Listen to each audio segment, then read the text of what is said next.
ខ្លួនឯងហេតុអ្វីនឹកគេបើមាសមេមានអ្នកថ្មីហើយស្អប់ខ្លួនឯងដែលនៅស្ទាយក្រោយស្នេហ៍ស្ងួនចិត្តបេះដូងនៅមានរូបថ្លៃអារម្មណ៍ស្រមៃតែងដាស់រំលឹកឲ្យទុនទិញតែពាក្យថានឹកអូនរហូតរាត្រីមានខែតែខ្ញុំគ្មានស្នេហ៍បែមិនថាយឲ្យឃ្លាតពីកាយតួសោកស្ដាយក៏បាត់ឆោមឆាយហើមិនលឺ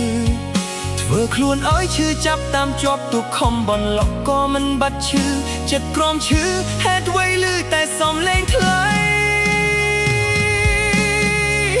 តួខំញញឹមក៏គេមើលដឹងថាបងនេះនៅតែខ្វល់ពីអូនជួបនឹមនួនបេះដូងមួមងវិបត្តិការទ្វេជួបមាសមេទឹកភ្នែកបងហូរដូចចង់អង្វរវិលវិញបានទេបើសិនគេធ្វើបាបមាសស្ងួនឈឺចាប់ដូចបងបេះដូងបងមួយនៅស្ពីទុកព្រួយនឹកអូនតែមួយភ្លេចមិនបានឡើយបងស្ដាយក្រោយដែលធ្វើឲ្យអូនដើរចេញពីបងចិត្តស្នេហ៍ស្នងមិនអាចស្រង់បានដរាបណាបងបាត់បង់រូបអូនសុំទោសស្ងួនដែលបងនឹកអូនពេញមួយជីវិត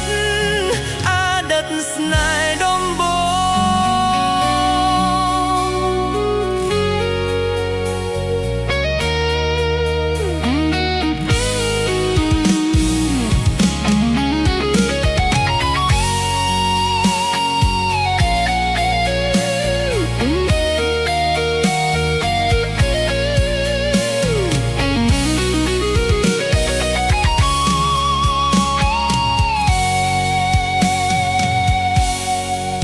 រាត្រីមានខែតែខ្ញុំមានស្នេហ៍បែមិនថាយឲ្យឃ្លាតពីកាយតួសោកស្ដាយក៏បាត់ឆោមឆាយហើមិនលឺធ្វើខ្លួនឲ្យឈឺចាប់តាមជាប់ទូខំបនលប់ក៏មិនបាត់ឈឺចិត្តក្រំឈឺហេតុអ្វីលឺតែសំឡេងថ្លៃតួខំញញឹមក៏គេមើលដឹងថាបងនេះនៅតែខ្វល់ពីអូនជួបនឹមនួនបេះដូងមួមងវិបត្តិការទ្វេជួបមាសមេទឹកភ្នែកបងហូរដូចចង់អង្វរវិលវិញបានទេបើសិនគេធ្វើបាបមាសស្ងួនឈឺចាប់ដូចបងបេះដូងបងមួយនៅស្ពីទុកព្រួយនឹកអូនតែមួយភ្លេចមិនបានឡើយបងស្ដាយក្រោយដែលធ្វើឲ្យអូនដើរចេញពីបងចិត្តស្នេហ៍ស្នងមិនអាចស្រង់បានដរាបណាបងបាត់បង់រូបអូនសុំទោសស្ងួនដែលបងនឹកអូនពេញមួយជីវិតអតីតស្នេហ៍ដំបូង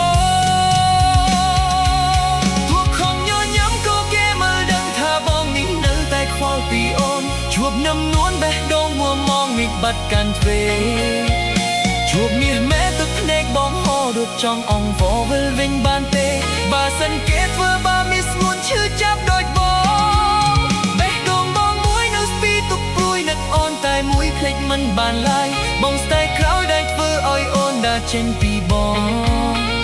ចិត្តស្នេហ៍ស្នងមិនអាចស្រង់បានដរាបណាបងបាត់បង់រូបអូនសុំទោសស្ងួនដែលបងនឹកអូនពេញមួយជីវិត